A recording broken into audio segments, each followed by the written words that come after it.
Արկղերը, հարցաթերթիկներն ու մասնագետներն արդեն պատրաստ, ընտրատարածքները որոշված, դերերն էլ բաշխված են։ Հայաստանում Gallup International ընկերության գրասենյակում վերջին նախապատրաստական աշխատանքներն են մեծամասշտաբ exit poll-ից առաջ։ Մեկ ամսվա ընթացքում ընկերությունը 450 աշխատող է ընտրել ու նախապատրաստել։ Շատերը լսել են ծրագրի մասին, ուղղակի զանգահարում են, դիմում են եւ գալիս են, որում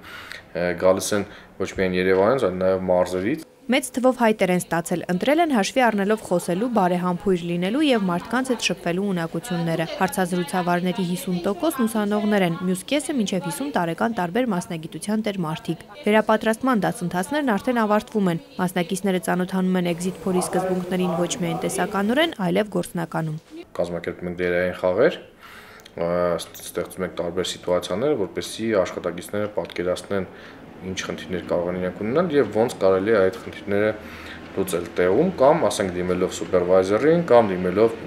մեր մոտ կենտրոնական գրասենյակ։ Հանրապետության 131 ընտրատարածքներից յուրաքանչյուրում Gallup International-ը 3-ական աշխատակից կունենա։ Նրանք կաշխատեն մայիսի 6-ին առավոտյան 7:30-ից մինչև 20-ը։ Ընտրատեղամասերից դուրս եկող յուրաքանչյուր 5-րդ ընտրողին կառաջարկեն մասնակցել exit poll-ին ու լրացնել հարցաթերթիկ, նշելով այն կուսակցության անունը, որի օգտին արդեն քվեարկել են իրենց սեռը, տարիքն ու կրթությունը։ Առանձին տողով նաև այն կուսակցության անունը, որի օգտին քվեարկել են նախորդ ընտրություններին։ Նրանց աշխատանքին հետևելու են սուպերվայզերները, ովքեր շրջելու են ընտրատարածքներով։ Յուրաքանչյուր 5-րդ մոտեցողին մարդ չի ցանկանում